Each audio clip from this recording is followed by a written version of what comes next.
also. Well, I talk for 15 minutes or finish it by 5 minutes. Anyway, so first of all, let me tell you one thing, that there is a small misunderstanding. I got a mail from Mr. Mitter that this is a session on entrepreneurship in NGOs. That's it. That is the name of the course. But what I thought that we actually, first of all, let me tell you who am I, where from I came. As Mr. Mitter introduced me, I came from Wildlife Fund, but that name is now changed to Worldwide Fund for Nature. And when we tell that Worldwide Fund for Nature, we do many things. Previously, we are concerned only with the conservation of wildlife. But now we do conservation of wildlife, but with that we work for pollution, we work for sustainable development, we work for climate change and many things. So, this entrepreneurship, I thought that we do a small course on entrepreneurship or a small scale business. I thought I have to tell about that, but again I thought in a place where people are learning management, what should I tell about a small scale business? But anyway, now when I came and I learned that I have to discuss with you about the projects which we run from WWF, that projects I will discuss with you. But anyway, I am just very quickly showing the slides which I have done for this entrepreneurship in environment related NGOs. This is the aim, what we do for entrepreneurship or the small scale industries. This capacity and willingness to develop, organize and manage a business venture along with any of its risks in order to make a profit. Because we work in rural areas, in village areas, where people need some money also. If I tell one person that not to pollute this pond, you know, that you have any idea of a village, any rural area, a village in India? How many of you have any idea of a village in India? Just raise your hands. Okay. So in village areas, you must have seen some small ponds. Definitely. And in the ponds you will find what? You have any idea what you will find in the ponds? Fish, of course, then. Anything other than fish? What? Cockroach?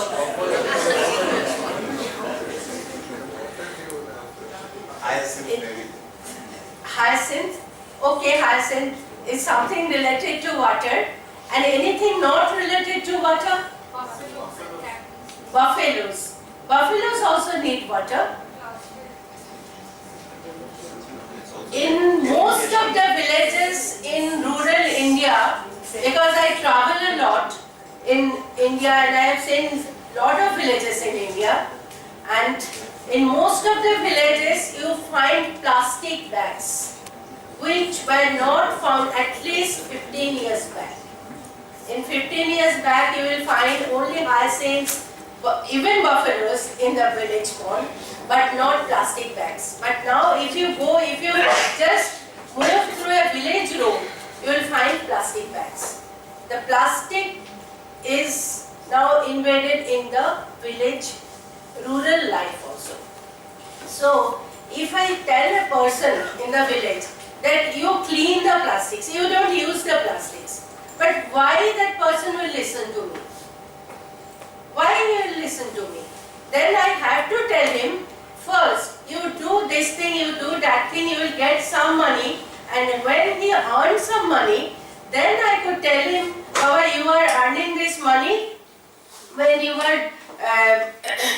were working with us, you were earning some money, so please do this thing for us. Please remove these plastics from the water. If you could go in this approach, that will work. Otherwise, we have seen that it won't work. If you go and just have a workshop, give a lecture and come back and tell people not to pollute, not to gather fuel wood from the forest areas, not to enter into the forest. If you go and give a lecture, nobody will listen to you. I don't know whether if you want to come to do some projects with WWF, then I will show you. If you go to outside to the Sundarban area, to the North Bengal area, you will see that how people are working in small entrepreneurship and small businesses, and they stopped going to the forest area. They stopped cutting firewoods. That you could see. I am not going through this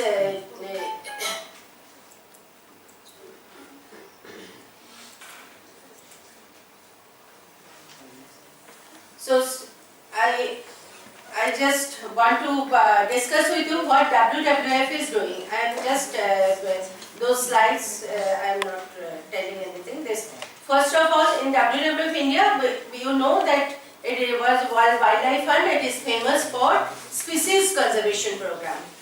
Can you just tell me what species, with what conservation of the species is started? Panda. Panda in China. So the panda is the logo. You can see the logo. Then species conservation. Then the freshwater, river and wetlands. Here now we have already we started another program with marine water conservation also. Then environment education, campaign and events, nature camps, efficient use of energy, sales and marketing is also one of our projects. To get to run all these projects, we need some sales and marketing. So these are the products which we sell, and all are the eco-friendly products. I will discuss with some of the projects which we do in West Bengal. In West Bengal, we have this alternative energy program. This is the Sahasra Jyoti program which we have in Sundarban area. It is. I think you need to just say for the benefit of the foreign students, Sundarban's its significance. Okay. I will love if Mr. Mehta could arrange a trip to Sundarban. So you can go and see the place. So Sundarban is a place which is in the southern part of Bengal. You must be knowing the map of Bengal. Here I don't have any map anyway. Near to the Bay of Bengal. It's a mangrove area. And the uniqueness of Sundarban is, this is the only mangrove. You know what is mangrove? Mangrove is what is mangrove? Just anyone could tell. Yes, please. Jungle in the water. Is water okay? Jungle. Yes. Yes. The mangrove has a very specific type of trees, where it is in the water, so there are tidal effects in the water. Sometimes the tides come up. In the high tide, the trees go underneath the water, and in low tide, it comes up. So the roots are like that. It is a beautiful creation of nature. The roots we call, these are metaphors, which means when in high tide, the roots come up, the trees could breathe, and in low tide, again, when the water goes down, the trees are there. So it is a very unique type, and it is special in India because of one feature, that in India only you will find tigers in mangroves. There are no other, there are some mangroves in other parts of world, but in no mangrove area you will find tigers.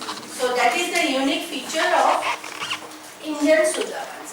Not only India, it is up to Bangladesh also, and the whole Sundarban, including India and Bangladesh, it is about 10,000 square kilometer, of which 6,000 is in Bangladesh area and 4,000 in Indian area. So in Sundarbans it is the island kind of, the areas are islands, and there are dense forest areas where you will find tigers and different types of animals, and the people who stay there, they have to go to the forest areas for their livelihoods. So there is no electricity, nothing. So they have to depend on solar power. So this Sahasrajyoti project is a project where you also could work if you want. There we want to give, the aim is to light up 1,000 households in solar panels. And there already what we have done a micro solar charging station where they have given lines, electric lines to 66 households and to a school. And in the school also we are starting a computer lab with 11 computers. The students are coming and the community also coming and learning some lessons on computer. This is one of the examples. I am just giving one example. This is the use of alternative energy. Then there are alternative livelihoods. In that area also, the people used to go to the forest for fuelwoods, for honey, and there comes the man-animal conflict. The tigers are there in the forest. When they go to get honey or fishing or anything, they have to counter with the tiger, and there are deaths. People also die and tigers also die. So there is a human-elephant conflict. So for that we are giving them alternative livelihoods. In the ponds they could do fishing, they could do a developed variety of rice in that area. They are giving poultry, they are doing dairy farming, and by getting this alternative environments, alternative livelihoods, they are not going to the forest areas. So the man-animal conflict is decreasing by that.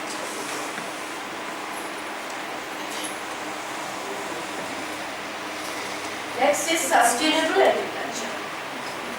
Sustainable agriculture, we know that here the students who are from India, they would know that in 2009 there was a devastating flood in that area. And the whole area was under the saline water for 3 months. And they didn't get any rice, any vegetable, nothing in that area they could produce. So this sustainable agriculture, we got a rice variety which is a salt tolerant variety. And if this salt tolerant variety of rice, it could hold saline water for 3 months. So we introduced that variety in that area. If they could cultivate that type of rice, then they could get some produce in their fields. These are 2 species conservation work which we do from our office in Bengal. One is the freshwater river dolphin project. We have Ganges about 540 kilometers. You know about the Ganges river who came from outside? We have a big river called Ganges from northern part of the country to, it ends in Bay of Bengal in Ganga Sagar. This is the southernmost part of the country. So the total Ganges, the length of Ganges is 2,500 kilometers. And out of that 2,500, here we have in Bengal, in West Bengal, we have around 540 kilometers. So we find this Gangetic dolphin in all this 540 kilometers, and 5 years back also we didn't know that Gangetic dolphin is found in Ganges in West Bengal. But now we have identified 29 sites where this Gangetic dolphin are found. And Gangetic dolphin is now the national aquatic animal. It is declared by our Ministry of Environment as the national aquatic animal in 2010. And this Gangetic dolphin is found in our state. In 29 places we have seen these dolphins. This is one of the conservation projects we are having. And another conservation project is a elephant, mitigating the human-elephant conflict. It is again a transboundary problem with Nepal. What happens? Am I crossing my point? Roughly explain this. This problem is, we have elephants in India side. That is in North Bengal. I think some of you have heard about Siliguri, the place in North Bengal. This is a forest in Siliguri area. These elephants, every year what happens, with the Nepal we have a border of a river. It is called Mechi River. Mechi River is the border line between West Bengal and Nepal. And these elephants, they don't know the borders. They are always crosses the border. From this Siliguri area, Mahananda forest, every year they go to Nepal for what? Because on the other side, in Nepal side, they have only agriculture fields. They have cut down all the forest areas and they got agriculture, maize and rice. Maize season is this season, about June, July is the maize season when maize ripes, and in November, December is the rice season. So in these 2 months or 4 months in the year, the 150 to 170 elephants from Indian side go to Nepal side and they destroy the crops. Then what happens in Nepal side when the crops are destroyed? These people, they gun these elephants, they kill the elephants. If the elephants die, then it is okay. That's why they call it Indian elephants. I don't know how the elephants could be marked as Indian or Nepalese, but anyway, it's a language, they call it Indian elephants, and they tell us, why don't you keep your elephants in your side, why they are coming to Nepal, but they don't know that that is the elephant corridor. The elephants will go to that place, and when they are getting food also over there, they go to that place and people kill them. If they die, it's okay. If it is not, they are only injured, they again come back to Indian side. And if you can imagine, if an elephant getting a bullet in its body part, what happens, what he or she will do in this side. Yes, what they will do? They will come back and tell us that I got a bullet. No. They break the houses, they destroy the fields, agricultural fields, they kill the persons. And there is a huge destruction in the Indian side also. So what we are trying with keeping in view both the governments, the Nepal government and the Indian government, we are trying to do something which will just decrease this conflict. So this is a very tough job, but anyway we are trying to do that. So this is another program which we will be having from our office in Bengal. And the third one, which I have not described anything, is the environment education. This is also one thing, we do it in schools and colleges, and we do nature camps, we make nature clubs with the students. Then in the school level, we do some, for the sustainable use of water, we make rainwater harvesting plants in the schools. We put some solar panels in the schools to decrease the electric consumption. Then some other things also, different activities the students do. And the members of the nature clubs, they do. Then they do some campaigns and events in our day, Earth Hour. Earth Hour is a big campaign for WWF. Then Biodiversity Day in Day. part of this.